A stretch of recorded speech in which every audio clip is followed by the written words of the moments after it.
بسم اللہ الرحمن الرحیم۔ السلام علیکم ناظرین۔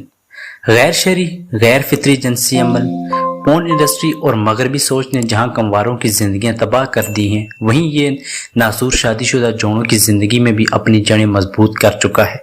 اب حلال رشتے اور جائز تعلق بھی حرام راستوں اور طریقوں کی زد میں ہیں۔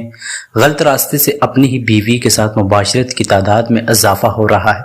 اگر بیوی انکار کرتی ہے تو پھر اسے طلاق کی دھمکی دے کر سر تسلیم خم کرنے پر مجبور کیا جاتا ہے۔ اکثر لوگ پوچھتے ہیں کہ اس مسئلے کا حل کیا ہے۔ کبھی کبھی کچھ سوالات ایسے ہوتے ہیں جو الجھا کر رکھ دیتے ہیں اور ان کا کوئی بھی مناسب حل تلاش کرنا بہت مشکل لگتا ہے۔ میں نے کچھ لوگوں سے گزارش کی کہ آپ اسلامی تعلیمات کی روشنی میں اس موضوع پر لکھیں۔ میرے پاس علم نہیں ہے، مگر ان کے مطابق ہم نے لکھا تو ہماری وال پر وبال کھڑا ہو جائے گا کہ مولوی صاحب بس کریں۔ خیر، لوگوں کی پرواہ کیے بغیر لکھنا چاہیے، کیونکہ ان موضوعات پر لکھنا موجودہ وقت کی ضرورت ہے۔ میں نے اس فعل میں مبتلا مختلف لوگوں سے گفتگو کی۔ جو لوگ اپنی بیویوں کے ساتھ بھی اینل سیکس کہتے ہیں یا کرنے کی خواہش رکھتے ہیں، اس کی دو بڑی وجوہات ہیں۔ ایک پورن انڈسٹری ہے۔ پورن ویڈیو سے متاثر ہو کر یہ خواہش پال لی جاتی ہے۔ پورن انڈسٹری نے جو عورت کی عکاسی کی ہے وہ حقیقت کے برعکس ہے۔ پورن انڈسٹری نے تو عورت کو صرف سیکس ٹوائے بنا کر پیش کیا ہے۔ جب مرد اسی غلط فہمی کا شکار ہیں کہ عورت شاید اسی طرح مطمئن اور خوش رہتی ہے۔ دوسری وجہ کم عمری میں لڑکیوں کے ساتھ جنسی تسکین حاصل کرنے کی عادت ہے۔ شادی سے پہلے جو مرد لڑکوں کے عادی ہوتے ہیں، وہ شادی کے بعد اپنی بیوی سے بھی اسی فعل کے ذریعے تسکین حاصل کرنا چاہتے ہیں۔ ان کی یہ لذت پختہ ہو چکی ہے اور وہ اسی طرح لطف اندوز ہوتے ہیں۔ ایک قسم ان لوگوں کی ہے جو کم عمری میں ہی کسی عورت کے ساتھ جنسی تعلقات میں مبتلا رہے، پھر کسی وجہ سے علیحدگی ہو گئی، راستہ بند ہوا، مگر عادت پختہ ہو چکی تھی، تو انہوں نے something is better than nothing والے فارمولے پر عمل کیا اور اس کے بعد کسی لڑکے کا استعمال شروع کر دیا۔ میں اس وجہ سے کہتا ہوں کہ اپنے بچوں پر توجہ دیں۔ آج کے دور میں صرف لڑکیوں نہیں بلکہ لڑکوں پر نظر رکھنا بھی ضروری ہے۔ آپ کی بچی اگر کسی طرح غلط استعمال ہو سکتی ہے تو اس طرح آپ کا کم عمر بیٹا بھی آپ کے کسی قریبی رشتہ دار، مرد یا عورت کی تسکین کا سامنا کر سکتا ہے۔ جی بالکل، آپ کے بچوں کا جنسی استحال کرنے والے زیادہ تر آپ کے قریبی لوگ ہی ہوتے ہیں۔ طوائف کے کوٹھے تو آپ سنتے ہی ہیں، لیکن اب مختلف شہروں میں باقاعدہ کم عمر لڑکوں کے اڈے یا پوائنٹ بھی ہیں جہاں سے ان کی ڈیل طے ہوتی ہے اور والدین کو خبر تک نہیں۔ National survey of attitudes and life style کے مطابق 1990 تک یہ فعل 11% خواتین اور 17% مردوں کی فینٹیسی کا حصہ تھا، اور اس وقت یہ تعداد 34% خواتین اور 64% مردوں تک پہنچ گئی ہے۔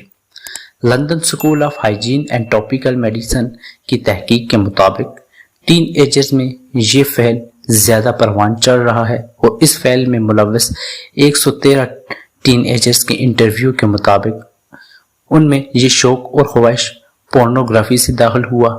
پورن ویڈیوز دیکھ کر یہ خواہش پیدا ہوئی اور پھر انہوں نے اسی کو اپنا لطف اندوز ہونے کا ذریعہ بنا لیا۔ یہ بات میں نہیں، خود انگریز بتا رہے ہیں۔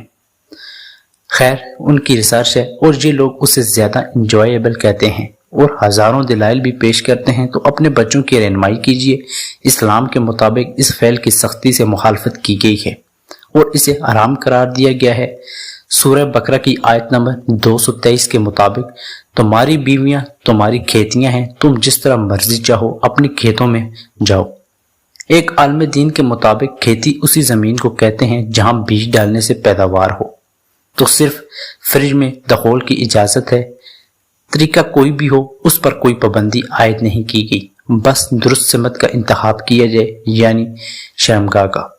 مدینہ میں انصاری یہودیوں کے اصرات کی وجہ سے صرف ایک ہی طریقے کو جائز سمجھتے، یعنی عورت نیچے اور مرد اوپر۔ وہ اس کے علاوہ کسی بھی دوسرے طریقے کے خلاف تھے اور ان کے مطابق کوئی اور طریقہ اختیار کرنے سے بچے۔ اندھے یا معذور پیدا ہوتے ہیں۔ اسی سوچ کی اصلاح کے لیے میں قرآن پاک کی یہ آیت نازل ہوئی تھی کہ تمہاری بیویاں تمہاری کھیتیاں ہیں، تم جس طرح مرضی چاہو اپنی کھیتوں میں جاؤ، لیکن تنبیہ کی گئی ہے کہ درست سمت کا انتخاب کریں، یعنی فریج کا۔ مقعد میں دخول کو حرام قرار دیا گیا ہے۔ ایک حدیث کے مطابق اللہ تعالیٰ ایسے مرد کی طرف دیکھنا بھی گوارا نہیں کرے گا جو اپنی بیوی کے ساتھ مقعد میں دخول کرے۔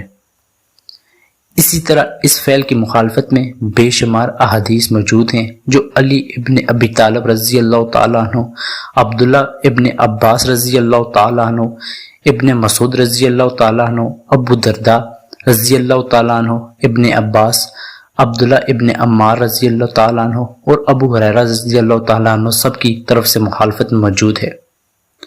اس فعل سے خطرناک بیماریاں بھی جنم لیتی ہیں۔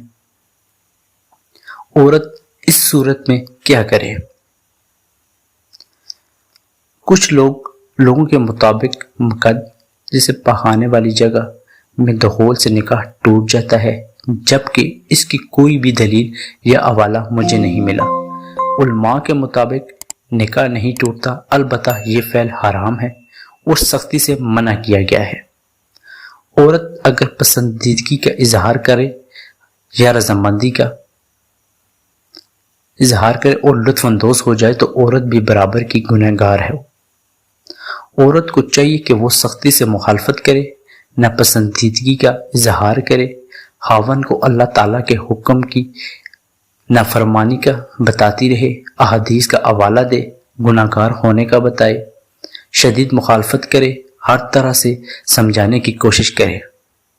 ناظرین، آخری حد تک کوشش کرے، مسئلہ حل نہ ہو تو بڑوں کو انوالو کرے، ایسے مرد کو ماہر نفسیات کے پاس لے جایا جائے، اس کی کونسلنگ کی جائے، ایسا نہ ہو تو آخری حل علیحدگی ہے، پھر وہ طلاق کا مطالبہ کر سکتی ہے۔ میں نے علماء سے پوچھا کہ طلاق کے بعد مسائل کا سمندر عورت کا منتظر ہوتا ہے، وہ کیا کرے؟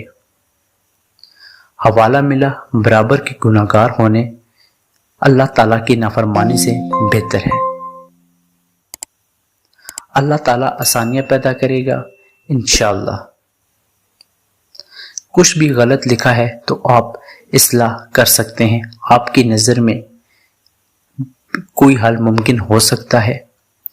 بس اتنا کہنا چاہتا ہوں کہ انسانوں اور جانوروں میں فرق تو ہونا چاہیے۔ انسانوں کے لیے جیسے آداب معاشرت ہیں، اسی طرح آداب مباشرت بھی ہیں۔ ناظرین، اسی امید کے ساتھ کہ آپ کو ہماری آج کی یہ ویڈیو پسند آئی ہوگی۔ اگر آپ کو ہماری آج کی یہ ویڈیو پسند آئی ہے تو اسے لائک کرنا مت بھولیے۔ ملتے ہیں ایک نئی تاریخی اور معلوماتی ویڈیو کے ساتھ۔ خدا ہم سب کا حامی و ناصر ہو۔ خدا حافظ۔